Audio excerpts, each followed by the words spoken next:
கர்த்தராகிய இயேசு கிறிஸ்துவின் நாமத்தில் உங்களுக்கு வாழ்த்துக்களை தெரிவித்துக் கொள்கின்றேன். இந்த நல்ல நாளிலே உங்களோடு கூட தேவனுடைய செய்தியை பகிர்ந்து கொள்வதற்கு கர்த்தர் கொடுத்தான மகத்தான கிருபைகளுக்காக அவர் பொறுப்பாதங்களுக்கு நன்றி செலுத்துகின்றேன்.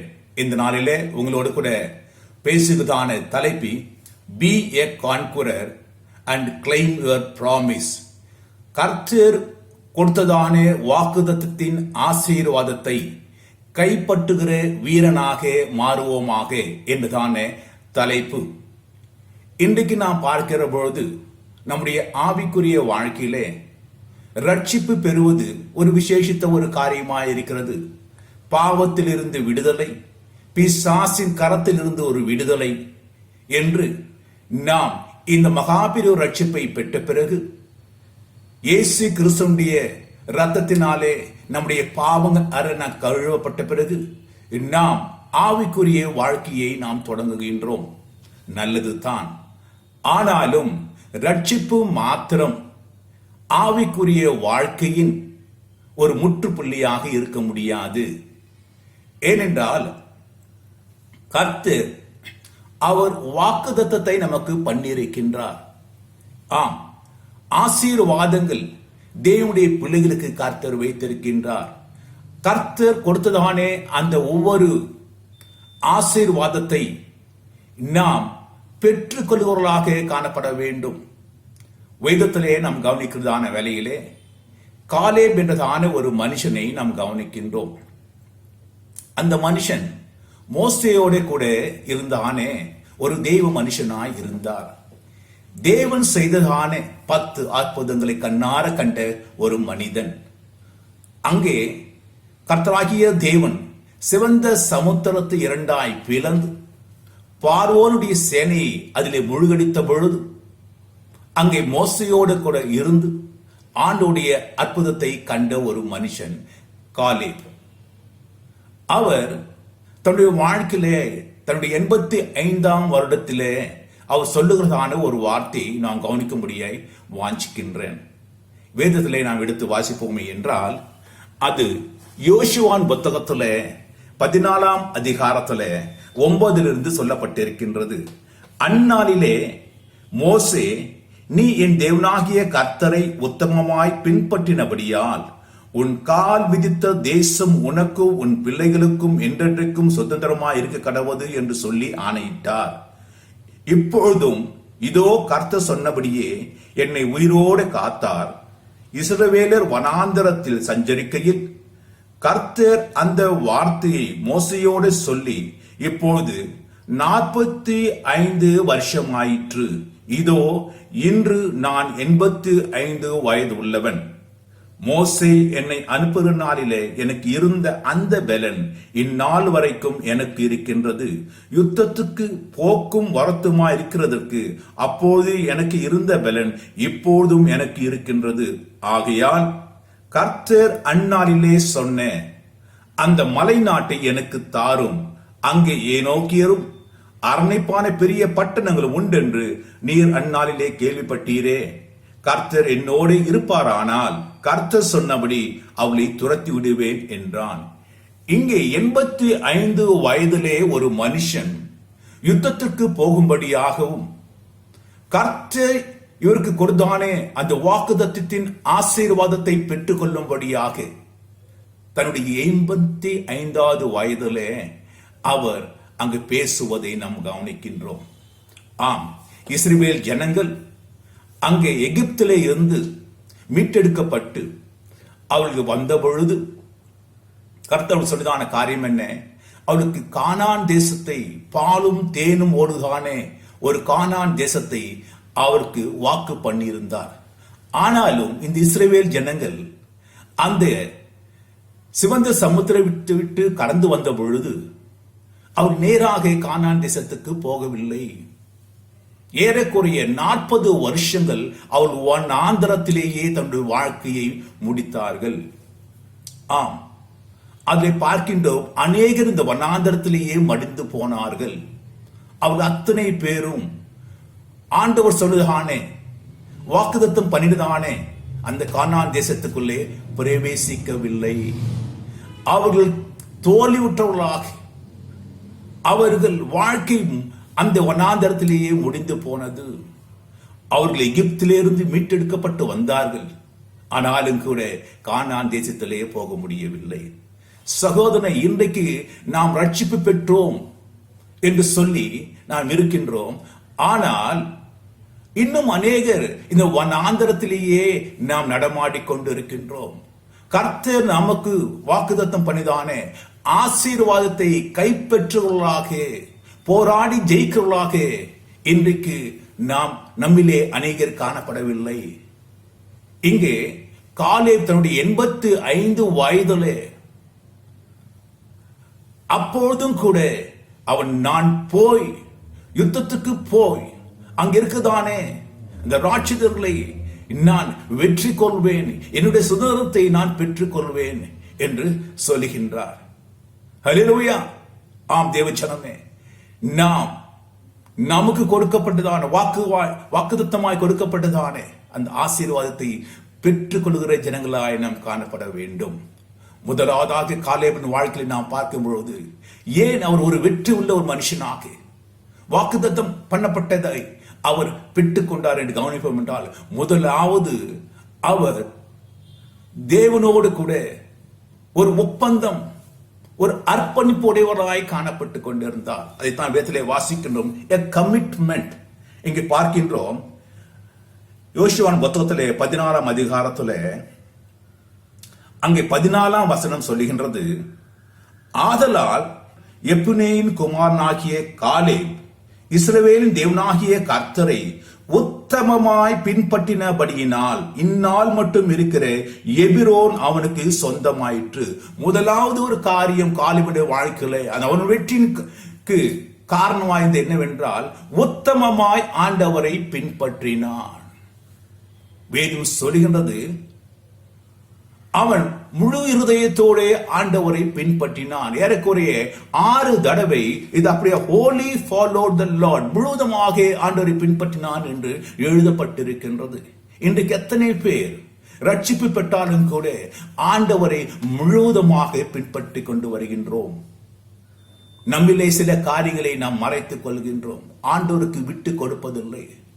அங்கே அப்போஸ்தலனாகிய பவுல் சொல்கின்றார், இனி நான் அல்ல, கிறிஸ்து இயேசுவே என்னில் ஜீவிக்கின்றார் என்று சொல்லி நாம் முழுவதுமாக ஆண்டவரை நம்முடைய வாழ்க்கையிலே ஆண்டவராய் ஏற்றுக் கொண்டிருக்கின்றோமா, அல்லது சில இடங்களிலே நாமே நம்முடைய வாழ்க்கையை ஆண்டு கொண்டிருக்கின்றோமா என்பதை யோசித்து பார்க்க வேண்டும். இங்கே காலேப் ஆண்டவரை முழுவதுமாக அப்படியாக அவன் நம்புகிற ஒரு மனுஷனாக, ஏற்றுக்கொள்கிற ஒரு மனுஷனாக அங்கே ஆண்டவரை பின்பற்றின, உத்தமமாய் பின்பற்றினார். என் தாசனாகிய மோசேயோ என்னுடைய எல்லா வீட்டிலேயும் அவன் உண்மையுள்ளவனாய் இருந்தான் என்று வேதம் சொல்லுகின்றது. ஆம், எல்லா இடங்களிலேயும் மோசே உண்மை உள்ளவனாய் இருந்தார் என்று வேதம் சொல்லுகின்றது. இங்கே காலேபை பார்க்கும் பொழுதும் அவர் உத்தமமாய் பின்பற்றினார் என்று வேதம் சொல்லுகின்றது. இன்றைக்கு நம்முடைய வாழ்க்கையில் எத்தனை பேர் ஆண்டவரை உத்தமமாய் பின்பற்றி கொண்டிருக்கின்றோம் என்று யோசித்து பார்க்க வேண்டும். வேதத்திலே வாசிக்கிற பொழுது 1 கொரிந்தியர் புத்தகத்திலே 6ஆம் அதிகாரத்திலே 19-20 வசனம் அப்படியே சொல்லுகின்றது, உங்கள் சரீரமானது நீங்கள் தேவனாலே பெற்றும் உங்களில் தங்கியும் இருக்கிற பரிசுத்த ஆவியினுடைய ஆலயமாய் இருக்கிறது என்றும் நீங்கள் உங்களுடையவர்கள் அல்லவென்றும் அறியீர்களா? கிரயத்திற்கு கொல்லப்பட்டீர்களே, ஆகையால் தேவனுக்கு உடையவர்களாகிய உங்கள் சரீரத்தினாலும் உங்கள் ஆவியினாலும் தேவனை மகிமைப்படுத்துங்கள் என்று சொல்லி. ஆம் தேவச்சனமே, இன்றைக்கு நம் முழு இருதயத்தோடும் முழு ஆத்மாவோடும் முழு சரீரத்தோடும் ஆண்டவரை பின்பற்றுகின்றோமா என்று யோசித்து பார்க்க வேண்டும். இன்றைக்கு சிலருடைய கைகள், சிலருடைய கால்கள், சிலருடைய கண்கள், சிலருடைய பார்வைகள் இப்படியாக ஆண்டவருடைய காரியங்களை செய்வதில்லை. அவள் இஷ்டப்பட்ட காரியங்களே தன் தன் சுய இச்சையினாலே இழுப்புண்டு கெட்டு போகின்றான். ஆம், இன்றைக்கு அநேக பாவங்கள் நம்முடைய வாழ்க்கை இருக்கிறதுக்கு காரணம் நாம் முழுவதுமாக விட்டு கொடுப்பதில்லை. நம்மை முழுவதுமாக ஆண்டவர் ஆட்கொள்ளாதபடிக்கு நாம் சில இடங்களிலே நம்முடையவர்களாய் காணப்பட்டு கொண்டிருக்கின்றோம். இங்கே காலேபோ முழுவதுமாக அர்ப்பணித்தான். அர்ப்பணிப்பு ஒவ்வொரு மனுஷனுக்கும் தேவை. a full commitment. நாம் முழுதுமாக அர்ப்பணிக்குமா என்று யோசித்து பார்க்க வேண்டும். அங்கே ஒரு சம்பவத்தை நாம் கவனிக்கதான வேலையே, ஜூலியஸ் சீசர் அப்படியாக பிரிட்டிஷ் ராஜ்யத்தை பிடிக்கும்படியாய் கடந்து போகிறதான ஒரு சமயம் அது. அப்பொழுது தன்னுடைய வீரர்களோட அவர் பிரிட்டிஷ் லேண்ட்ல பிரிட்டன்ல அப்படியாக அவரை பிடிக்கும்படியாய் போகிறதான வேலையிலே தன்னுடைய வீரர்களுக்கு சொன்னார், நீங்கள் இங்க கிளிப்ஸ் ஆஃப் டோவர் என்றதான மலையின் உச்சியிலே நீங்க நில்லுங்கன்னு சொன்னார். அவங்க எல்லாரும் அப்படி கடல் வழியாக தன்னுடைய கப்பலிலே கடந்து வந்து அந்த டோவர் என்று சொல்லப்பட்டதான அந்த மலையிலே போய் நின்றார்கள். அப்போது ஜூலியஸ் சீசர் சொன்னார், நீங்க இப்போது இந்த கடல் மார்க்கத்தை திரும்பி பாருங்க என்று சொன்னார். அப்போது வீரர்கள் எல்லாம் திரும்பி பார்த்தார்கள். அப்ப என்ன நடந்து கொண்டிருந்தது? இவர்கள் வந்ததானே கப்பல் முழுதுமாக அது நெருப்பினாலே எரிக்கப்பட்டு கொண்டிருந்தது. ஆம் தேவஜனமே, ஜூலியஸ் சீசருடைய நோக்கம் என்ன? வீரர்கள் எப்படியாவது திரும்பி போகலாம் என்று யோசித்துக் கொண்டிருக்க கூடாது. ஏதாவது ஒரு வழியில நாம் திரும்பி போய்விடலாம். இப்பொழுது திரும்பி போவதற்கு அவளுக்கு கப்பல் இல்லை. அவள் போராடியே தீர வேண்டும். ஒன்று ஜெயிக்க வேண்டும் அல்லது சாக வேண்டும். ஆகவே ஒவ்வொரு வீரனும் அப்படியாக போராடி ஜெயிக்கிறவனாக மாறினான். சகோதரன், நம்முடைய வாழ்க்கையிலையும் கூட நாம் விட்டு வந்த பாவத்தை திரும்பி பார்ப்பதற்கு வழி வைக்க கூடாது. ஏதாவது ஒரு சந்தர்ப்பம், ஏதாவது ஒரு காரணம் இருந்தால் போதும். ஆம், நீ ஏன் இதை செய்தா, அதுக்கு ஒரு காரணம். அப்படியாக நாம் விட்டு வந்த வழியை, விட்டு வந்த பாவத்தை செய்வதற்கு ஒரு வழியை நாம் வைத்துக் கொண்டே இருக்கின்றோம். அதை முழுவதுமாக நீக்கி போட வேண்டும். நாம் திரும்பி போவதற்கு எந்த ஒரு பாதையும் இருக்கக்கூடாது. சகோதரனே, சகோதரியே, உன் வாழ்க்கையிலே முழுவதுமாக ஆண்டவருடைய அடிசுவடுகளை பின்பற்றி நீ கடந்து போ. நீ அப்பொழுதுதான் வெற்றி பெறுவாய். இங்கே காலேப் ஆண்டவரை முழுதுமாய் பின்பற்றினான் வேதம் சொல்கின்றது. அங்கே இருமனம் உள்ளவர்கள் வழியிலே நிலையற்றவர்களாய் காணப்படுவார்கள் என்று சொல்லி அங்கு யாக்கோப்பில் 1:8 சொல்லப்பட்டுக் கொண்டிருக்கிறது. யாக்கோப்பு 4:8 அவர் சொல்லுறதான வேலையிலே அவர் என்ன சொல்கின்றார்? தேவனிடத்திலே சேருங்கள், அப்பொழுது அவர் உங்களிடத்திலே சேருவார்.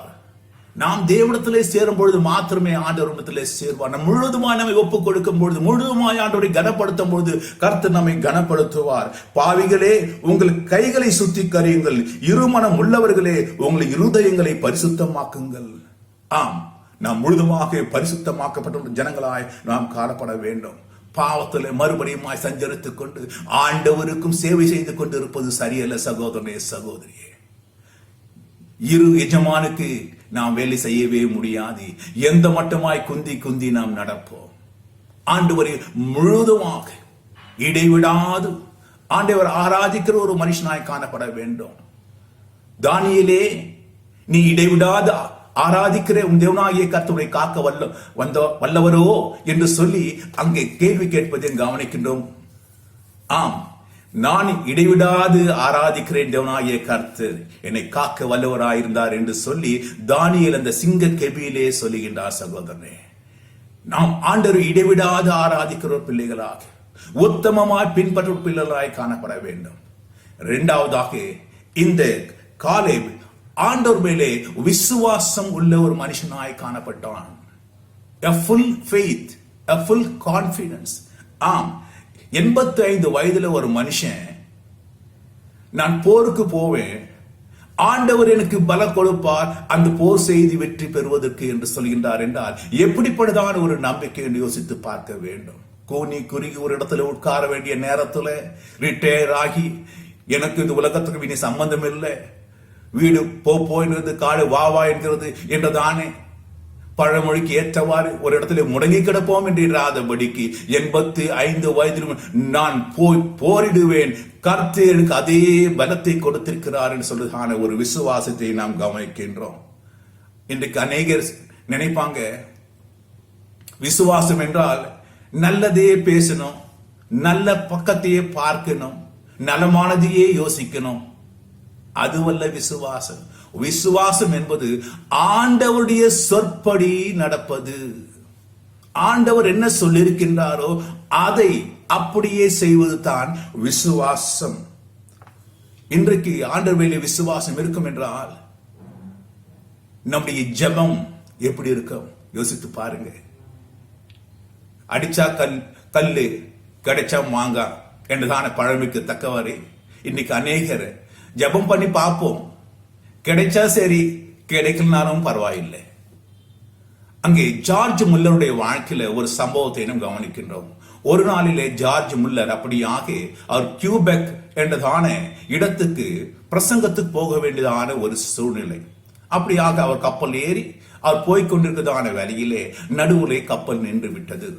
அப்பொழுது ஜார்ஜ் முல்லர் அந்த கப்பலுடைய தலைவனை பார்த்து கேட்டார், ஏன் கப்பல் நிறுத்தி விட்டீங்க கேட்க பொழுது, ஐயா நீங்க பாருங்க, ஒரே அங்கே பனிமூட்டமா இருக்கின்றது, பனி அப்படியாக உறைந்து போயிருக்கின்றது, இப்போது கப்பல் போவதற்கு முடியாது. அப்போ எப்போ நீங்க வண்டியை இந்த கப்பலை ஸ்டார்ட் பண்ணுவீங்க என்று கேட்டபொழுது, அது ஒரு நாளாகலாம் அல்லது ஒரு மாதம் ஆகலாம்.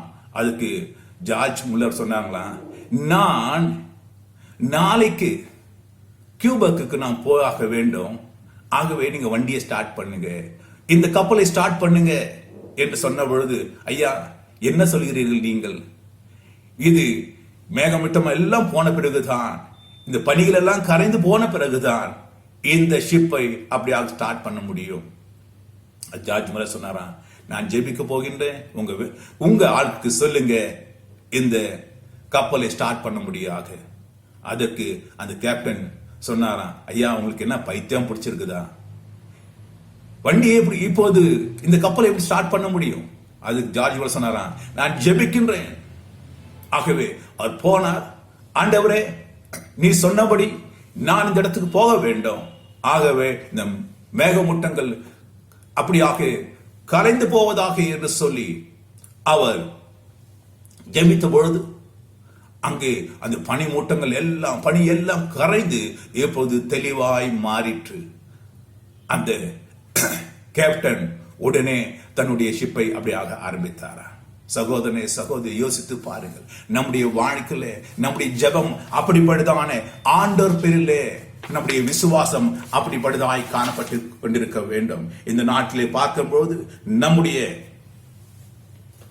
ஜெபத்துல ஒரு விசுவாசம் இல்லை. எபிரேயர் புத்தகத்துல 11ஆம் அதிகாரம் 1ஆம் வசனம் சொல்கிறது, விசுவாசமானது நம்பப்படுகிறவரின் உறுதியும் காணப்படாதவரின் நிச்சயமாயிருக்கின்றது. ஆம், இல்லாததை இருப்பது போல காண்கிறது தான் விசுவாசம். எபிரேயர் புத்தகம் 11ஆம் அதிகாரம் 6ஆம் வசனத்தில் சொல்லப்பட்டுக் கொண்டிருக்கிறது, விசுவாசம் இல்லாதபடிக்கு தேவனுக்கு பிரியமாய் இருப்பது கூடாத ஒரு காரியம். ஏனென்றால் தேவனிடத்தில் சேருகிறவன் அவர் உண்டென்றும் அவர் தம்மை தேடுகளுக்கு பலன் அளிக்கிறார் என்றும் விசுவாசிக்க வேண்டும். இன்றைக்கு நாம் ஆண்டவரையும் நம்புவதில்லை, ஆண்டவருடைய பலத்தையும் நம்புவதில்லை. ஆனால் இங்கு காலேப் 85 வயதிலே சொல்லுகின்றார், நான் போய் சண்டை போட்டு போரிட்டு அந்த இடத்தை நான் பெற்றுக்கொள்வேன். ஹல்லேலூயா. ஏன் தெரியுமா? ரோமம் 14:23 சொல்கின்றது, அங்கே விசுவாசத்தினாலே வராதே எந்த ஒரு காரியமும் அது பாவமாயிருக்கின்றது. விசுவாசம் இல்லாதபடிக்கு நாம் கிறிஸ்தவராக கூட இருக்கவே முடியாது சகோதரர்களே. இன்றைக்கு அநேக கிறிஸ்தவர் என்று சொல்லிக்கொண்டு விசுவாசமற்றவர்களாய் காணப்பட்டுக் கொண்டிருக்கின்றோம். விசுவாசத்தினாலே சாரால் வாக்குத்தத்தம் பண்ணினவர் உண்மை உள்ளவர் என்று எண்ணி கற்பந்தரிக்க பலனடைந்து வயது சென்றவர்களாய் இருந்தும் பிள்ளை பெற்றார் என்று வேதம் சொல்கிறது. எபிரேயர் புத்தகத்திலே 11ஆம் அதிகாரத்திலே 11ஆம் வசனத்திலே. ஒருவேளை டாக்டர் சொல்லிக்கலாம், முடியாது, வயதாயிற்று, பரவாயில்லை, ஆனாலும் ஆண்டவர் சொன்னா அது அப்படியே நடக்கும். ஒரு விசுவாசம் எங்க இருக்கிறது? ஆண்டு பேரில் இருக்கின்றதா அல்லது உன்னுடைய பலத்தின் மேலே இருக்கின்றதா? மூன்றாவதாக நாம் கவனிப்போம் என்றால் காலேபுடைய கரேஜ், அவனுடைய ஒரு தைரியம். யோசித்து பாருங்க, 85 வயதுல ஒரு மனுஷன் பயத்தோடு அமர்ந்து கொண்டிருப்பாய், எழுந்து நடப்பதற்கும் கஷ்டம். அவனாலே எதுவும் செய்ய முடியாத ஒரு சூழ்நிலை மனிதன் இருப்பான். ஆனால் காலேப் என்ன சொல்றாரு, நான் போய் யுத்தம் பண்ணுவேன் என்று சொல்லி கர்த்தர் பயமுள்ள ஆவியை கொடாதபடிக்கு அன்பும் பலனும் தெளிந்த புத்தியும் கொடுக்கிறான் வேதம் சொல்லுகின்றது. நமக்கு அந்த பயப்படுவதான ஆவியை கர்த்தர் கொடுப்பதே இல்லை. கர்த்தர் மோசேயை பார்த்து சொல்கின்றார், பி கரேஜியஸ், நீ தைரியமாயிரு, நான் உன்னோடு கூட இருப்பேன், என்னுடைய சமூகம் உனக்கு முன்பாய் கடந்து போகும் என்று சொல்கின்றார். யோசுவாவை பார்த்து சொல்லும் போதும் அதைத்தான் சொல்லுகின்றார், பி கரேஜியஸ், நீ தைரியமாயிரு, என்னுடைய சமூகம் மோசேயோடு கூட இருந்தது போல உன்னோடு கூட இருக்கும் என்று சொல்லி கர்த்தர் சொல்லுகின்றார். கர்த்தர் நம்மை தைரியப்படுத்தபடியாக விரும்புகின்றார். இங்கே காலேப் ஒரு தைரியம் உள்ள மனுஷன். ஏன் தெரியுமா? அவனுடைய பலன் எல்லாம் ஆண்டவர் பேரிலே இருந்தது. இன்றைக்கு கர்த்தர் நம்மோடு கூட இருக்கிறார் என்று நாம் நிச்சயமாய் நம்புவோம் என்றால் நமக்கு தைரியம் வரும். இல்லை என்றால் எல்லா காரியத்துக்கும் பயம்தான் வரும். இங்கே பார்க்கதான வேலையிலே அவரோடு கூட இந்த காலேபோடு போனவர்கள் அங்கே அந்த கானான் தேசத்தை பார்ப்பதற்கு போனவர்கள 8 பேர், அங்க 10 பேர் அப்படியாக பயந்து போனாங்க. காலேப் யோசுவாவை தர அத்தனை பேரும் வந்து, ஐயோ அங்கே ராட்சதர்கள் இருக்கின்றார்கள், இதில் நம்மால் முடியாது என்று சொல்லி பயமுறுத்தினாங்க. ஆனால் காலேபும் யோசுவாவும் என்ன சொல்றாங்க, கர்த்தருமோடு கூட இருக்கின்றான், நாம் நிச்சயமாய் போய் அதை பெற்றுக் கொள்வோம். அந்த தைரியம் நமக்கு தேவை. வெற்றி பெற வேண்டும் என்றால் நம்முடைய வாழ்க்கையிலே கர்த்தர் கொடுத்த வாக்குத்தத்தத்தின் ஆசீர்வாதத்தை கைப்பற்ற வேண்டும் என்றால் அப்படிப்பட்டதான ஒரு தைரியம் நமக்கு தேவை. சகோதரனே, சகோதரியே, காலேப் எப்படியாக ஆண்டு கொடுத்த அந்த வாக்குத்தத்தத்தை அவர் பிடித்துக் கொள்வதற்கு அவர் போராடும்படியாக கடந்து போகின்றார். அவருக்கு தெரியும், நிச்சயமாய் தெரியும், அங்கே ராட்சதர்கள் உண்டு. ஆண்டு வாக்குத்தத்தம் பண்ணிவிட்டார், எல்லாமே ஈஸியா இருக்கும் என்று சொல்லவில்லை. பாலும் தேனும் ஓடுவதான இந்த தேசத்தை கர்த்தர் வாக்குத்தத்தம் பண்ணின பொழுது அந்த தேசத்திலே ராட்சதர்கள் இருந்தார்கள். நமக்கு விரோதமாக நமக்கு விரோதமாய் போராடுகிறவர்கள் இருக்கத்தான் செய்வார்கள். ஆனால் கர்த்தர் அந்த இடத்துல தான் நம்மளுக்கு ஆசீர்வாதத்தை வைத்திருக்கின்றார். அது நம்முடையது. நம்முடைய ஆசீர்வாதத்தை மற்றவர்கள் அங்கே அனுபவித்துக் கொண்டிருப்பதை நாம் பார்த்து கொண்டிருக்கவே முடியாது. 40 வருஷங்கள் இவர்கள் வனாந்தரத்திலேயே சுற்றி திரிந்து அநேகர் அழிந்து போனார்கள். ஆனால் இந்த காலேபோ கர்த்தருக்கு கொடுத்த அந்த பாலும் தேனும் ஓடுத தேசத்திலே ராட்சதர்கள் இருந்தாலும் கூட நான் அவர்களோடு கூட போய் போராடி அதை எனக்குரியதை நான் பெற்றுக் கொள்வேன் என்று போகின்றார். ஒரு வழி யோசித்து பார்க்கலாம். மற்றவர்கள் எல்லாம் பயமுறுத்தினாங்க. அதனால நாம் அவரோடு கூட தனியாய் நிற்க வேண்டும் என்றாலும் கூட நீ மெஜாரிட்டியோடு கூட சேர்ந்து போக வேண்டிய அவசியம் இல்லை சகோதரனே. நீ கர்த்தரோடு சேர்ந்து போனால் போதும். ஹல்லேலூயா. இன்றைக்கு அநேகர் நிறைய ஜனங்கள் இருந்தா அவங்க என்ன சொல்றாங்களோ அதுபடி கேட்டுக்கிட்டு போய் கொண்டிருப்பான். அப்படி அல்ல. ஆண்டவர் என்ன சொல்கின்றாரோ, ஒரு கூட்டமே அவனுக்கு விரோதமாய் கலந்து வந்தாலோ எதிர்த்து நெல். ஏனென்றால் ஆண்டோடைய வார்த்தை கேட்பதை காட்டிலும் மற்றொடைய வார்த்தையை கேட்பதில் அது பிரயோஜனமற்றது. சகோதரனே, இங்கே காலேப் அத்தனை பேர் பயமுறுத்தினாலும் கூட இவன் தனியாய் தைரியமாய் நிற்கின்றான். என்ன சொல்லினா என்றால் அங்கே நம்பர் 14 அதிகாரத்தில் 8-9 அவர் சொல்வதை பார்க்கின்றோம். கர்த்தர் மேல் பிரியமாயிருந்தால் அந்த தேசத்திலே நம்மை கொண்டு போய் பாலும் தேனும் ஓடுகிற அந்த தேசத்தை நமக்கு கொடுப்பார். கர்த்தருக்கு விரோதமாக மாத்திரம் கலகம் பண்ணாது இருங்கள். பாருங்க எப்படிப்பட்டதான ஒரு தைரியம். மற்றோடு பேசுறாரு, ஆண்டவர் கொடுப்பார், நீங்க கலகம் பண்ணாதீங்க என்று சொல்லி. அப்படிப்பட்டதானே ஒரு தைரியம் இங்கு காலேபுக்கு இருந்தது. தேவஜனமே, ஒரு காரியத்தை நாம் பார்க்கும்போது அதை தைரியத்தோடு நாம் பார்க்க வேண்டும். வேதம் அதைத்தான் சொல்லுகின்றது. பிலிப்பியர் புத்தகத்தில் 4 அதிகாரம் 13 சொல்கிறது, என்னை பலப்படுத்துகிற கிறிஸ்துவினாலே எல்லாவற்றையும் செய்ய எனக்கு பலன் உண்டு. நம்முடைய பலத்தினால் அல்ல, ஆண்டவருடைய பலத்தினாலே எல்லாவற்றையும் செய்வதற்கு நமக்கு பலன் உண்டு. சே ஹல்லேலூயா, ஹல்லேலூயா. அங்கே எபேசியர் புத்தகம் 1 அதிகாரம் 20 அப்படிதான் சொல்கிறது, நாம் வேண்டிக் கொள்ளுவதற்கும் நினைக்கிறதுக்கும் மிகவும் அதிகமாய் நமக்குள்ளே கிரியை செய்கிற வல்லவின்படியே நமக்கு நன்மை செய்ய வல்லவராய் இருக்கிற அவருக்கு என்று சொல்லி, ஹல்லேலூயா, நான் நினைப்பதற்கும் எண்ணுவதற்கும் மேலாக நமக்கு நன்மை செய்கிற அவருடைய வல்லமை, ஹல்லேலூயா, அவருடைய வல்லமை நம்மோடு கூட இருக்கும் பொழுது நாம் தைரியமாய் செயல்பட வேண்டும். ஆம், வேதத்தில் வாசிக்கும் பொழுது பாருங்க, கர்த்தர் நம்மோடு கூட இருக்கிறார் என்பதை அநேக நேரங்களை நாம் மறந்து விடுகின்றோம். அங்கே மத்தேயு சுவிசேஷத்தில் 28ஆம் அதிகாரத்தில் 18ஆம் வசனம் சொல்லுகின்றது, அப்பொழுது இயேசு சமயத்தில் வந்து அவரை நோக்கி, வானத்திலும் பூமியிலும் சகல அதிகாரமும் எனக்கு கொடுக்கப்பட்டிருக்கின்றது. நமக்கு வேண்டிய எல்லா அதிகாரமும் ஆண்டவருடைய கரத்திலே இருக்கின்றது. ஆண்டவர் நம்மோடு கூட இருந்தால் நாம் தைரியமாய் கடந்து போக முடியும். இங்கே காலேப் தைரியமாய் இருந்தான் என்று வேதம் சொல்லுகின்றது. He was very very courageous person. நான் போய் சண்டை செய்வேன், நான் போய் போராடுவேன், எனக்கு உரியதை நான் பெற்றுக்கொண்டு வருவேன் என்று சொல்லுகின்றார். ஆம் தேவச்சனமே, அடுத்ததாய் நான் கவனிக்கும் பொழுது அங்கே ஒரு தாகம் காலேபுக்கு. கர்த்தர் ஆசீர்வாதமாய் கொடுத்தானே அந்த தேசத்தை இன்னும் பெற்றுக்கொள்ளவில்லையே. 45 வருடங்கள் கடந்து போயிற்று.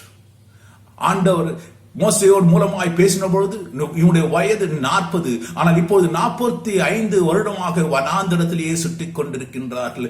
கர்த்தர் சொல்லுதானே அந்த வாக்குத்தத்தத்தின் தேசத்திலே இன்னும் பிரவேசிக்கவில்லை. ஆகவே 45 வருடமாக இவன் இருதயம் அப்படியாக எரிந்து கொண்டே இருந்தது. என்றைக்கு கர்த்தர் சொன்னதானே அந்த இடத்தை நான் பெற்றுக்கொள்வேன் என்று சொல்லி, அப்படிப்பட்டதான ஒரு தாகம், ஒரு வாஞ்சி நமக்கு இருக்க வேண்டும். வெற்றி பெற வேண்டும் என்றால் அந்த வாஞ்சியும் அந்த தாகம் நமக்கு நிச்சயமாக இருக்க வேண்டும். சோர்ந்து போகவே கூடாது. ஐயோ, வருஷங்கள் கடந்து போயிற்று, இனி முடியாது, நம்முடைய வாழ்க்கை முடிந்து விட்டது. இல்லை, 85 வயதுல ஒரு வாலிபனை போல இந்த காலேப் பேசுகின்றார். இந்த வயதிலும் கூட நான் போய் சண்டை செய்வேன் என்று சொல்லி, அப்படிப்பட்டதான ஒரு தாகம் இன்றைக்கு அநேகருக்கு தாகமே இல்லை. கர்த்தர் கொடுத்தான வாக்குத்தத்தின் ஆசீர்வாதத்தை நாம் கைப்பற்றுவதற்கு எந்த ஒரு தாகமும் அவர்கள் படுவதாக காணப்படவில்லை. ஒரு தாகம் இல்லை என்றால், ஒரு வாஞ்சை இல்லை என்றால் நாம் நிச்சயமாக எந்த ஒரு காரியத்தையும் பெறவே முடியாது. சகோதரனே, சகோதரியே, நமக்கு விரோதமாக அந்த நம்முடைய ஆசீர்வாதத்தை கைப்பற்றிக் கொண்டு அங்கே கர்த்தர் கொடுத்தானே அந்த சுதந்திரத்தை நாம் அனுபவிக்க முடியாதபடிக்கு நமக்கு எதிராக ராட்சதர்கள் இருக்கத்தான் செய்யும், போராட்டங்கள் இருக்கத்தான் செய்யும், கஷ்டங்கள், வேதனை இருக்கத்தான் செய்யும். அவற்றை எல்லாவற்றையும் வென்று கர்த்தர் கொடுத்தான ஆசீர்வாதத்தை பெறுகிற ஒரு மனுஷன் தான் ஜெயம் உள்ள ஒரு மனுஷனாக அந்த கானான் தேசத்துக்குள்ளே போகிற ஒரு மனுஷனாக இருக்க முடியும். மற்றவர்கள் எல்லாம் வனாந்தரத்திலே தோல்வியுற்று மடிந்து போகலாகவே காணப்பட்டுக் கொண்டிருப்பார்கள். சகோதரனே, போராட்டம் இல்லாத ஒரு வாழ்க்கை கிறிஸ்தவ வாழ்க்கை அல்ல. பாலும் தேனும் ஓடுதானே அந்த கானான் தேசத்திலே அங்கே ராட்சதர்கள் அங்கே வாழ்ந்து கொண்டிருந்தார்கள். அவரோடு போராட வேண்டும். இங்கே காலேப் அங்கு போய் போராடுகின்றார். அநேக தேவதாசுடைய வாழ்க்கையை கவனித்து பார்ப்போம் என்றால், தானியுடைய வாழ்க்கையிலே பெரிய ஒரு போராட்டம், சிங்கக்கெபியிலே அங்கு போடப்பட்டார் தானியேல். போராட்டம் இருக்கத்தான் செய்தது, ஆனாலும் அதிலே அவர் வெற்றி பெற்றார்.